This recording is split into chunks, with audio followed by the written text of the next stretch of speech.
ನಮಸ್ತೆ ಎಲ್ರಿಗೂ. ಒನ್ ಕರ್ನಾಟಕಕ್ಕೆ ಸ್ವಾಗತ. ಇವತ್ತಿನ ಒಂದು ರಾಜಕೀಯದ ಅಪ್ಡೇಟ್ ಏನು ಅಂದ್ರೆ, ಸಿಎಂ ಸಿದ್ದರಾಮಯ್ಯನವರ ಬೆನ್ನಿಗೆ ನಿಂತ ಒಂದು ಹೈಂದ ನಾಯಕರು ಅಂತಾನೆ ಹೇಳ್ಬೋದು. ಹಾಗೆ ಕಿಂಗ್ ಆಗೋದು ಯಾರಿಲ್ಲಿ? ಬೀದಿಗೆ ಬಂದ ಸಿಎಂ ಕುರ್ಚಿ ಕದನ ಅಂತಾನೆ ಹೇಳಲಾಗ್ತಿದೆ. ಹಾಗೆ ಹೈಕಮಾಂಡ್ ನಾಯಕರ ಜೊತೆ ಒಂದು ಮಹತ್ವದ ಸಭೆ. ಡಿ.ಕೆ. ಶಿವಕುಮಾರ್ ಏನ್ ಹೇಳಿದ್ದಾರೆ ನೋಡೋಣ ಬನ್ನಿ.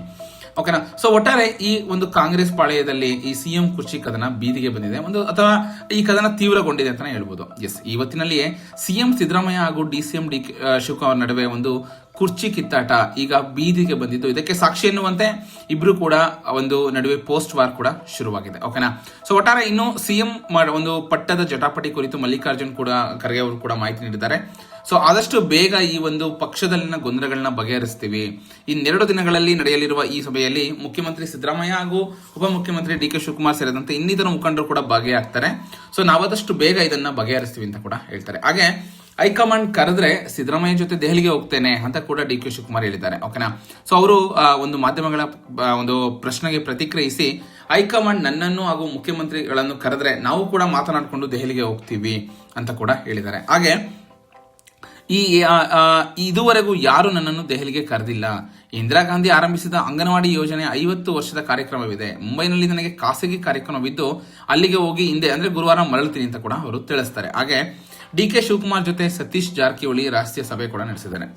ಈ ಮಧ್ಯೆ ಬುಧವಾರ ಸಿಎಂ ಸಿದ್ದರಾಮಯ್ಯ ಆಪ್ತ ಸಚಿವ ಒಂದು ಆಪ್ತರು ಅಂತಾನೆ ಹೇಳ್ಬೋದು ಸತೀಶ್ ಜಾರಕಿಹೊಳಿ ಅವರು ಡಿ.ಕೆ. ಶಿವಕುಮಾರ್ ಜೊತೆ ಸಭೆ ನಡೆಸಿದ್ದು ತೀವ್ರ ಒಂದು ಕುತೂಹಲಕ್ಕೆ ಕಾರಣವಾಗಿದೆ. ಇನ್ನು ಖಾಸಗಿ ಹೋಟೆಲ್ನಲ್ಲಿ ನಡೆದ ಈ ಸಭೆಯನ್ನು ಇಬ್ಬರು ನಾಯಕರು ಒಂದು ಪಕ್ಷದ ಸಂಘಟನೆಗೆ ಸಂಬಂಧಿಸಿದಂತೆ ನಡೆದ ಸಭೆ ಅಂತ ಕೂಡ ಹೇಳಿದ್ರು.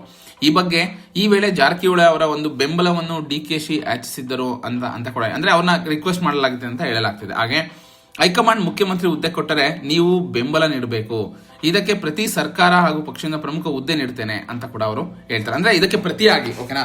ಸೊ ಒಟ್ಟಾರೆ ಇದಕ್ಕೆ ಪ್ರತಿಯಾಗಿ ಸರ್ಕಾರ ಮತ್ತು ಪಕ್ಷದಲ್ಲಿ ಒಂದು ಪ್ರಮುಖ ಹುದ್ದೆನ ಕೊಡ್ತೀನಿ ಅಂತ ಡಿ.ಕೆ. ಶಿವಕುಮಾರ್ ಹೇಳಿದ್ದಾರೆ ಅಂತ ಹೇಳಲಾಗ್ತಿದೆ.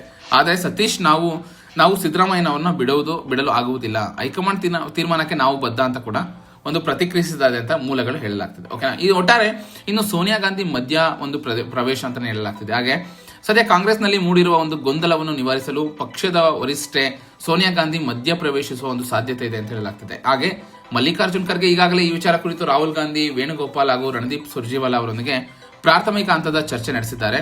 ಖರ್ಗೆ ಮತ್ತೊಮ್ಮೆ ದೆಹಲಿಯಲ್ಲಿ ವೇಣುಗೋಪಾಲ್ ಹಾಗೂ ಸುರ್ಜೇವಾಲಾ ಜೊತೆ ಸಮಾಲೋಚನೆ ನಡೆಸಿ ರಾಹುಲ್ ಗಾಂಧಿ ಅವರನ್ನ ಭೇಟಿಯಾಗಿ ಮುಂದಿನ ಒಂದು ನಡೆಯ ಬಗ್ಗೆ ತೀರ್ಮಾನಿಸಿದ್ದಾರೆ ಅಂತ ಕೂಡ ಹೇಳಲಾಗ್ತಿದೆ. ಒಟ್ಟಾರೆ ಪಕ್ಷಕ್ಕೂ ಸಿದ್ದರಾಮಯ್ಯ